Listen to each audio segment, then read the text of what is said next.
à Dakar, un domicile où il est assigné depuis sa condamnation début juin à 2 ans de prison pour, je cite, corruption de la jeunesse. Et on sait qu'il pourrait être arrêté à tout moment. Ousmane Sonko, merci. Merci, M. Perelman. Dans son discours à la nation, prononcé ce lundi, le président Macky Sall a renoncé à se présenter à un nouveau mandat. Est-ce que vous saluez cette décision? Je voudrais d'abord faire une précision à l'entame de mon propos, puisque certains de vos collègues, notamment du monde diplomatique, ont prétendu que je serais assigné à résidence. Je ne suis pas assigné à résidence, je suis arbitrairement détenu. Il n'y a ni décision de justice, ni décision administrative qui m'impose de rester chez moi. C'est une détention arbitraire en violation de tous mes droits. Ceci dit, je voudrais faire remarquer qu'il y a une situation atypique qui concerne l'Afrique de manière générale et le Sénégal pour cette fois-ci, où le monde entier, en tout cas beaucoup de gens ont félicité le président sortant pour avoir respecté simplement la constitution de ce pays, de son pays. C'est triste pour l'Afrique et certains ont même parlé de l'exception sénégalaise, là où la Mauritanie, le Cap-Vert, le Ghana, le Niger, le Nigeria récemment et beaucoup d'autres pays africains ont tendance à donner l'exemple avec des alternances démocratiques où les présidents sortants ne se représentent pas et respectent leur constitution. Il n'y a aucune exception sénégalaise en réalité. Et je crois que désormais, lorsque le président Macron aura terminé ses 2 mandats et s'en ira, il faudrait que l'ONU, tous les pays lui adressent des félicitations pour ne pas avoir brigué un 3e mandat. Ceci dit, je comprendrais cette attitude si il s'agit simplement d'un encouragement pour lui demander de mieux faire et de continuer sur cette lancée pour apaiser définitivement ce pays. Autrement, on serait dans une infantilisation de l'Afrique qui serait encore ce mineur non émancipé où tout ce qui est ordinaire et normal dans les autres pays et les autres démocraties serait exceptionnel pour l'Afrique. Ensuite, nous considérons qu'il n'y a rien à féliciter ou à remercier, il n'y a rien d'exceptionnel, puisque le retard observé à faire cette annonce a occasionné énormément de dégâts pour le Sénégal. Si le président de la République avait, dès le début, clairement signifié, comme il l'a dit quand il nous présentait son référendum en 2016, comme il l'a dit dans son livre, et comme il l'avait dit dans beaucoup de vidéos lorsqu'il voulait briguer un second mandat, que c'était son dernier mandat et qu'il n'avait pas le droit de briguer un autre mandat, on n'en serait pas là où on en est de 2021 à maintenant avec son lot de morts, d'emprisonnement, de dégâts matériels. Les conséquences ont été immenses et énormes parce qu'en réalité, le président Macky Sall n'a pas abdiqué parce qu'il serait un démocrate. Il a abdiqué parce qu'il y a eu la pression de son peuple d'abord. Que les complots qu'il a ourdis contre ma personne ont échoué parce que le peuple sénégalais s'est dressé pour dire non. Mais il a reculé parce qu'il y a eu la pression internationale également. Il y a également toutes ces plaintes au niveau de la CPI et de différents organismes des Nations Unies. Il n'a pas reculé, il a toujours eu cette intention de briguer une 3e candidature. Il l'a toujours eu jusqu'à la dernière minute. Ousmane Sonko, quand même, vous l'avez traité de dictateur. Un dictateur, par définition, ça ne décide pas de quitter le pouvoir. Alors certes, vous dites que c'est tard, mais mieux vaut tard que jamais quand même. Je dis qu'un dictateur peut quitter le pouvoir de plusieurs manières possibles. Quand je parle de dictature, c'est par rapport aux actes qui ont été posés et qui continuent à être posés. Tenez-vous bien, hier, quelques personnes se sont mobilisées à la porte du palais de la République de manière spontanée, sans aucune autorisation, prétendument pour féliciter, remercier le président de la République.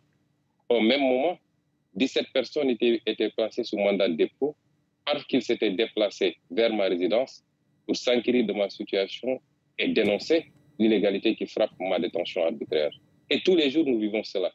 Quand un président de la République recrute des milices privées et leur permet d'ouvrir le feu sur des manifestants désarmés, comment on peut appeler ça, M. Perelman?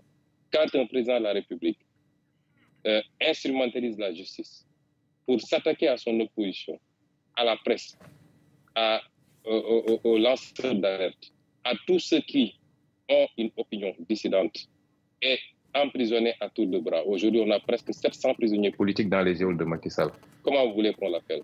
Si les gens pensent que la dictature, il faut attendre qu'on soit sous le régime de Ceausescu ou de la Corée du Nord, non.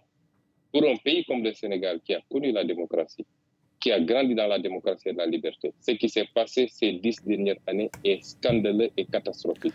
Jamais le Sénégal n'a connu ce niveau de violence d'État. Et c'est pourquoi je parle de dictature. Et je dis, je le réitère, le président de la République a cédé à la pression populaire et à la pression internationale. Et ce n'est qu'un premier pas. Juste une question. Est-ce qu'il y a, en ce moment même, entre vous et le président, ou entre vous et le pouvoir, des discussions pour essayer de trouver une solution qui permette, en effet, d'avoir une élection présidentielle inclusive, ou est-ce qu'il n'y a absolument pas de contact entre vous et Macky Sall? Au moment où je vous parle, il n'y a aucun contact officiel ou officiel entre moi et le président Macky Sall. Et je voudrais dire simplement que voilà un homme qui, pendant des années, s'est acharné sur ma personne et sur mon parti politique, a utilisé tous les leviers d'État, la violence policière, les milices, l'instrumentalisation de la justice, qui s'est attaqué à ma personne, à ma famille. Figurez-vous qu'il a fallu que je donne mon téléphone, mon ordinateur portable à mes enfants pour qu'on l'amène chez le voisin pour pouvoir recharger, parce que depuis hier, nous sommes confrontés à un problème d'électricité et la police refuse que l'électricien accède à mon domicile. Cette violence sur moi et sur ma famille, cette persécution, j'ai été attaqué physiquement. Mon domicile a été brisé, mes vitres ont été brisées sur la route du tribunal. Ce qui s'est passé avec moi ne s'est jamais passé. Mais nonobstant tout ça, j'ai tendance à dire que nous sommes prêts à pardonner. Nous avons même pardonné et nous oublions. Vous êtes prêt à discuter avec Macky Sall pour pouvoir trouver un chemin vers la présidentielle? Ma candidature, je veux dire à M. Perelman ce que je veux dire. Rien n'a été fait pour le moment. Nous avons vu une certaine presse nationale et internationale même. Hier, on m'a transmis un article de vos confrères du monde diplomatique qui semblait supposer que avec l'annonce de la non-candidature du président Macky Sall, on nous aurait enlevé presque un moyen de revendication et de lutte. C'est tout à fait faux. Jusqu'à présent, les populations sénégalaises se sont soulevées. Est-ce qu'elles s'étaient soulevées pour la troisième candidature? Non. Elles s'étaient soulevées contre la persécution de l'opposant qui s'appelle Ousmane Sonko. Jusqu'au moment où on parle, le débat sur la candidature n'avait pas encore pris cette importance. Et je voudrais dire également que si vous voyez qu'après l'annonce de cette non-candidature, qu'est-ce que vous avez constaté au Sénégal? Est-ce que vous avez vu des scènes de liesse, de contestation? Non. Ça laisse presque indifférent les Sénégalais. On peut rester là-bas et faire ces analyses.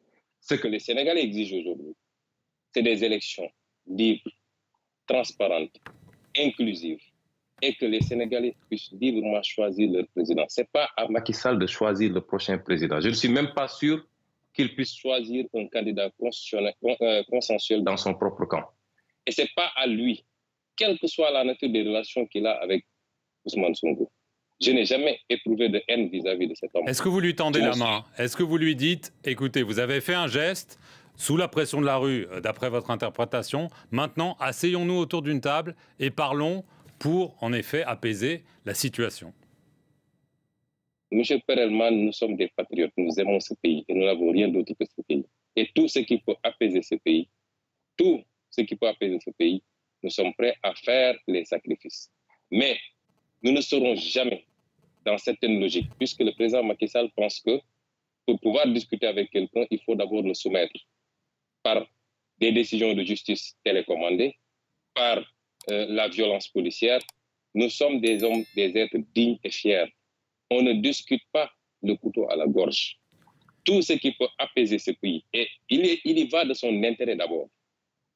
Je dis, si le président Macky Sall pense qu'il peut utiliser les 7 prochains mois, les 7 mois qui restent de son mandat, pour continuer à essayer de persécuter le président Ousmane Sonko, il se trompe. Nous résisterons, comme nous l'avons toujours fait.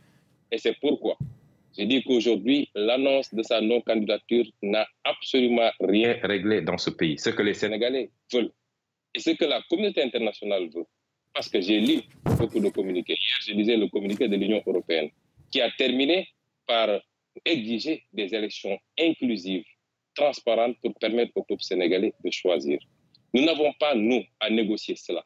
Le président Macky Sall a dit à certains qu'il empêchera, vaille que vaille, ma candidature. Parce que c'est lui la République, c'est lui la justice, c'est lui le Conseil constitutionnel, c'est à lui de dire qui va être candidat et qui ne va pas l'être. Et je peux vous assurer qu'il n'y aura pas d'élection dans ce pays. Ou alors ce sera dans un chaos indescriptible si par des combines judiciaires, le président Macky Sall voulait empêcher ma candidature. Rapidement, Ousmane. Nous lui souhaitons de terminer ce mandat en beauté et de pouvoir partir dans la sérénité, lui et sa famille. C'est tout le mal que nous lui souhaitons. Il faut qu'il comprenne que ça ne peut pas continuer comme ça et qu'il n'a pas hérité ce Sénégal de ses parents. Il ne l'a pas acheté au marché. Le Sénégal appartient à 17 millions de Sénégalais et la majorité de ces Sénégalais veulent de la candidature du président Ousmane Sonko. Et ma conviction, c'est que si on va aux élections, le jour de l'élection, 1 heure de temps après la clôture, la fermeture des bureaux de vote, je serai déclaré vainqueur au premier tour. En attendant, Ousmane Sonko, évidemment, en conclusion, est-ce que vous vous attendez à être arrêté dans les jours qui viennent en raison du jugement qu'on a évoqué en début d'émission? Mais il faut le demander au président Macky Sall, puisqu'aujourd'hui... C'est lui qui décide? C'est lui qui décide parce que c'est le parquet qui peut décider de mon arrestation. Le parquet dépend du ministre de la Justice qui dépend du président de la République. Et je suis très pressé qu'ils aient le courage d'aller jusqu'au bout de leur logique. Parce que j'ai entendu d'ailleurs dans certaines conclusions hâtives, les gens décréter mon inéligibilité. Je suis encore totalement éligible.